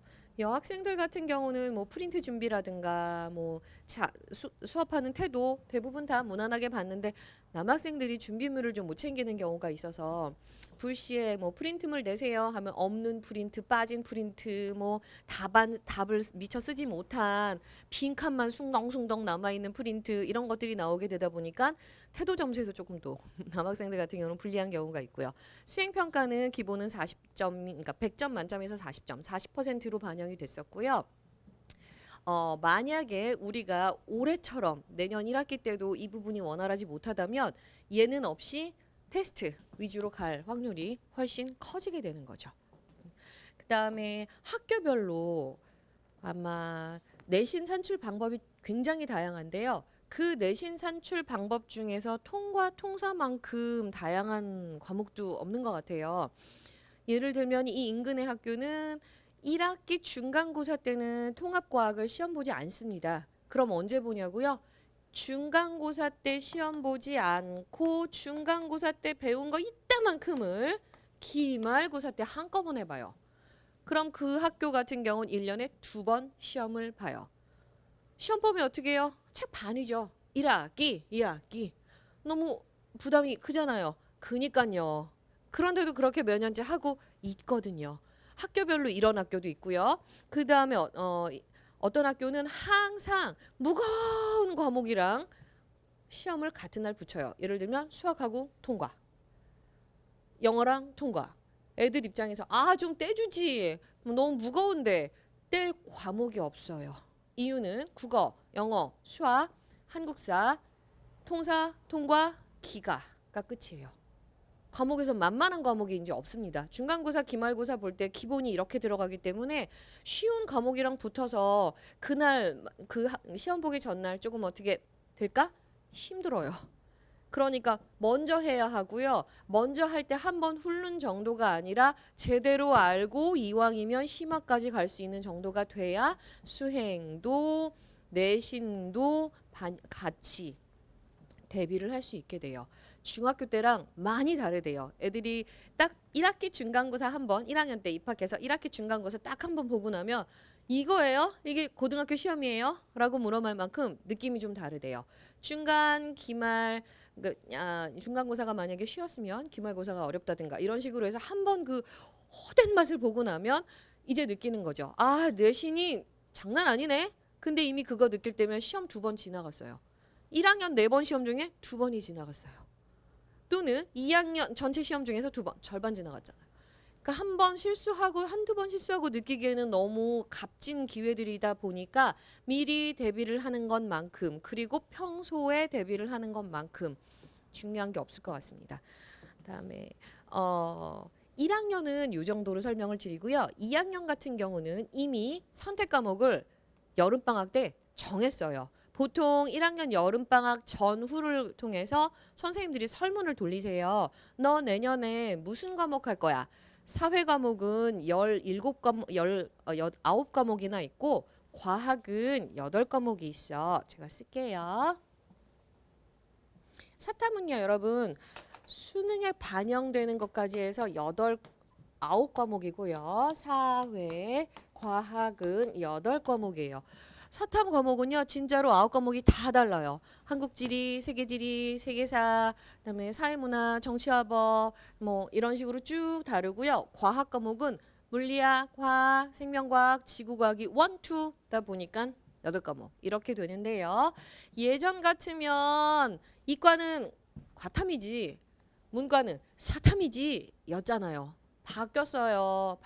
이제 바뀐 지 얼마 안 되는 우리 아이들이 되다 보니까 야 해보니까 이게 좀 낫다더라. 꿀 과목은 뭐라더라. 이게 아직 데이터가 없어요. 자, 그래서 지금 학교마다 이 부분이 너무 다른데요.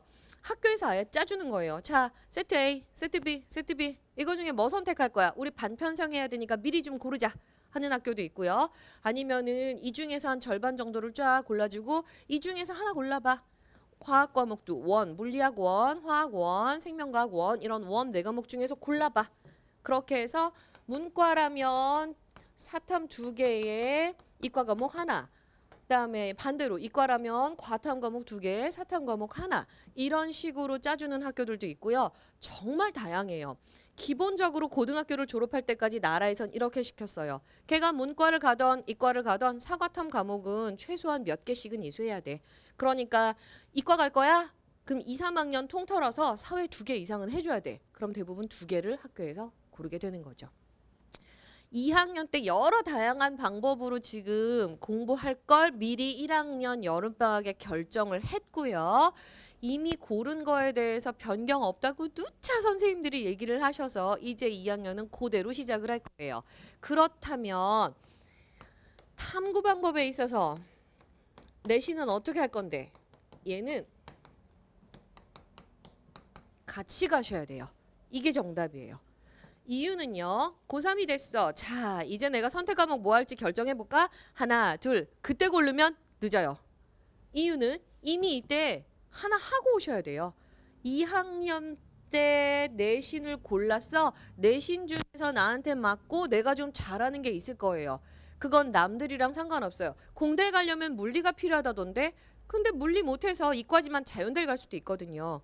그리고 요즘 공대를 가서 물리가 필요한 점수는 없고요. 자기가 화학, 지학을 선택해도 공대를 갈 수 있고 생명과학, 지학을 선택해도 공대를 갈 수 있는 상황이 됐어요. 그러다 보니까 예전부터 있던 그런 어디를 가려면 뭐가 필요하대 이거는 없고요. 본인한테 제일 잘 맞는 거. 제일 잘 맞는 과목 하나를 골라서 2학년 때 걔는 수능 난이도까지로 대비를 해주셔야 돼요. 그럼 현재 고2 때 탐구 하나를 골라서 거의 다 만들어 놓고 고3 올라가면서 결정을 짓는 거죠. 고3 때 나머지 과목을 배우면서 그래 지금 배우는 거 말고 2학년 때 거 하길 잘했어 라던가 아니면 2학년 때 우리 학교는 나랑 너무 안 맞는 게 시간표 안에 있었어. 지금이서야 내가 할 수 있는 게 나왔네. 그렇게 해서 정리해서 총 2과목이 결정이 될 거예요. 이게 벌써 고3이 되면은 6월 모의평가에 2과목을 다 봐야 하니까 5월 말까지는 2과목을 한 바퀴씩은 다 봐야 되는 상황이거든요. 국영수는 안 하나요? 중간고사 대비 안 하나요? 수행평가 안 하나요? 너무 바빠요. 고3 때 이거 다 하기 너무 바쁘니까 2학년 때 한 과목은 확실하게 해두고 올라가셔야 하는 거예요. 그럼 뭐 선택해요? 예전에는 아이들 표현으로 꿀과목 이라는 게 있었어요. 가성비 좋다는 과목인데요. 예전에는 주로 생명과학하고 지학을 이과에서 많이 했고요. 사회 과목 같은 경우는 인원수 많은 과목을 좀 많이 했어요. 그리고 서울대 아이들이 잘 하지 않는 과목 이런 과목을 많이 했었는데 요즘은 그 경계가 많이 무너지고 있습니다. 이유는 학생들이 많이 몰리는 과목은 굉장히 어렵게 내고 특히 킬러 문항을 많이 내서 1, 2, 3등급을 나누려고 많이 애를 쓰고 계세요. 수능이 그렇게 나오다 보니까 애들이 많이 하고 쉽다 그래서 했는데 성적 얻기는 너무 어렵네. 이런 성향이 지금 이런 결과가 계속 나오고 있어요. 그래서 이제는 더 이상 꿀 과목은 없다고 보셔야 돼요. 그럼 어떻게 할 거야? 이과를 올 거예요. 그러면은 이 사탐을 하셔도 되고 과탐을 하셔도 돼요. 왜? 우리는 이제 통합이잖아요. 문이과가 없는 세대에서 살고 있는 거잖아요. 근데 대학에서 결정했어요. 알아. 그렇게 한 거 알아. 너네가 고등학교 때 사탐, 과탐 구분 없이 배우고 구분 없이 문이과를 살았던 건 알지만 우리 대학을 오고 싶어? 우리 대학 이과를 오고 싶어? 그럼 있잖아. 과탐 2개 해. 라고 결정한 대학교들이 상위에 되게 많아요. 그 뜻은 이과인데 이과야? 그럼 가능한 과탐 안에서 고르는 게 유리하겠죠. 왜? 상위 대학에서 그렇게 했는데 벌써 처음에 11개 대학이 그러니까 우리 발표를 했거든요. 우리 학교 오고 싶어? 그럼 너는 과탐 2개. 곧 따라서 5개 학교가 추가됐어요. 우리도 그렇게 할 거야.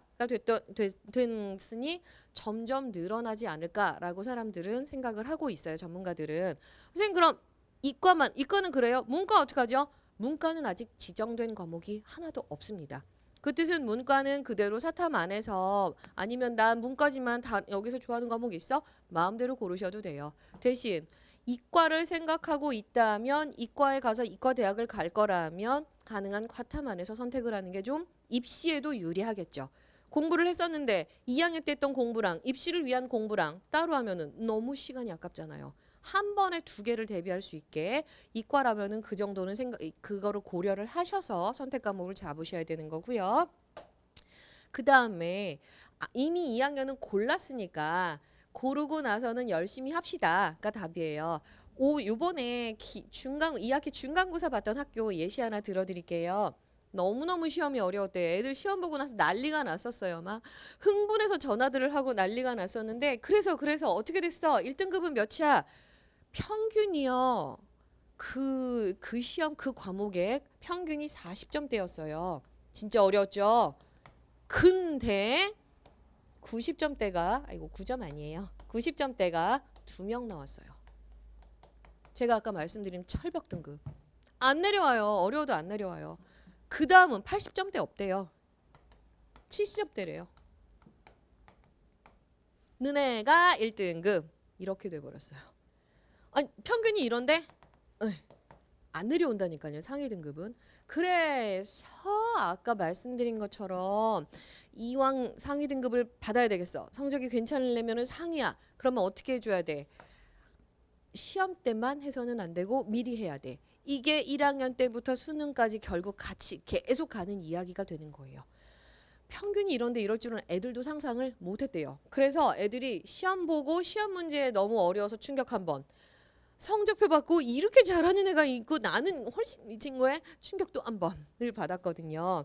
자, 2학년 때 내신 대비하면서 수능 대비가 어느 정도 됐으면 겨울방학 때 다지게 해서 고3 때는 그걸 수능으로 가져가시면 되는 거고요. 그 다음에 아직 선택할 수 있는 예비 1학년들이 남아있잖아요. 알고 계세요. 1학년들 나중에 선택 과목 고를 때요. 여름방학쯤 고르게 할 거예요. 본인들이 필요한 나 이과 갈 거야? 그럼 당연히 과탐 안에서 고르시고요. 나머지는 학생들이 많이 지원하는 걸 고르세요. 여기서 말하는 학생은 그 학교 학생이요. 왜? 학교 인원 가지고 내신 뽑잖아요. 학교 인원을 가지고 내신이 선출되는데요. 예전에 이런 적 있어요. 물리원 선택한 사람 조사했더니 41명. 내신 어떻게 해요? 4%가 1등급인데. 그래서 선생님들이 너무너무 머리를 쓰고 막 엄청 고민을 하시다가 어떻게 했냐면 예체능반 애들을 물리를 다 다 그렇게 밀어 넣으셨대요. 그래서 예체능반까지 인원했더니 간신히 100명이 간신히 채워져서 등급이 나왔어요. 등급 받기 힘들었겠죠. 이런 식으로 인원이 너무 적으면은 그러니까 내 성향은 그 과목이고 내가 좋아하는 것도 그 과목이야. 이거 너무 아름다운 이야기 아니에요. 내 꿈과 내 성향과 내가 나중에 하고 싶은 일과 다 그 과목이니까 난 그걸 해야지라고 갔는데 내신이 너무 안 나와. 슬프잖아요. 내신이 나올 수 있는 방법은 그 학교 인원 중에서 많은 아이들이 신청하는 거를 보시면 돼요. 예를 들면 생명과학 원 같은 경우는요. 이과 애들도 많이 하지만 문과 애들도 야 탐구 중에 과탐 중에 뭐 하지? 물리 너무 어렵대. 화학은 잘하는 애가 많대. 생지 중에 가는 경우가 많거든요. 그럼 아무래도 집단수가 커지니까 내신 받기가 조금 안정권이 들어가겠죠. 반대로 문과 학생들 같은 경우는 보통 문과에서 제일 많은 사탐은요 생활과윤리, 사회문화 이런 거 많이 하거든요. 그럼 그거를 선택을 한 학생들도 상대적으로 많을 테니까 조금 안정적으로 나오겠죠. 그러니까 수능을 가져갈 과목도 중요하지만 내신 잘 받는 것도 중요하잖아요. 내신을 잘 받기 위해서는 많은 아이들이 모여 있는 거를 고르셔야 돼요. 그래야지 아까 말한 것처럼 100명도 안 되는 그 틀 안에서 싸워가지고 내신이 엄청 힘들어지는 거를 그나마 예방할 수 있어요. 여기서 하나 덧붙이자면 아까 제가 1학년은 내신 20%, 2학년은 30% 이 얘기를 했는데요. 2학년 가면서 문이과 나눠졌죠. 선택 과목별로 인원수가 너무 작아졌죠. 이러니까 내신이 얻기가 힘들어지는 거예요. 그래서 그나마 1학년 때는 전교생을 상대로 내신이 나오는 거다 보니까 상대적으로 조금 더 하면은 1학년 때 내신 얻기가 조금 수월했고 2, 3학년으로 갈수록은 수능 대비까지 같이 가다 보니까 더 버거워질 수 있는 그래서 예습뿐만 아니라 심화 이런 것까지 같이 가야 되는 상황을 고려해서 공부를 해야 돼요. 공부하실 때요. 1학년 같은 경우는 아직 경험이 많지 않으니까 시험, 중간고사, 코앞에 있는 기말고사 이런 코앞에 있는 시험을 해치우는 스타일이 좀 많은데 2, 3학년쯤 되셨어요. 특히 2학년부터는 이제 장기 계획을 가는 거예요. 이번 학기 안에는 나는 수능에 관련된 거 뭐를 할 거야. 이런 식으로 이번 학기 안에는 뭐를 할 거야. 이렇게 큰 그림을 멀리 보고 그리셔야지 제가 지금 자꾸 말씀드리는 수능과 내신을 한 번에가 되지 그거를 바라보지 않고 내신만 하다 보면은 연결이 조금 떨어지는 경우도 있어요. 어차피 공부할 거면 어차피 고생할 거면 효율적으로 가는 게 좋지 않을까요? 그렇죠? 자, 1학년은요. 기본적으로 단위수에 관련된 설명을 드리면서 내용 설명 드렸고요. 그리고 1학년 여름방학 때 선택 과목 고를 때 조심하시라는 거. 그 다음에 2학년은 이미 다 골랐어요. 그럼 어떻게 할 거예요? 내신 받기 위해서 2학물고 하셔야 돼요. 근데 내신하고 수능을 따로 하지 말고 내신 있는 과목 중에서 최소한 하나 수능 가져갈 과목 하나는 같이 해서 3학년 때 부담을 더는 거. 그게 1, 2학년에서 해결해야 할 숙제일 것 같습니다. 자, 지금까지 1학년, 2학년 탐구 과목 설명드렸습니다.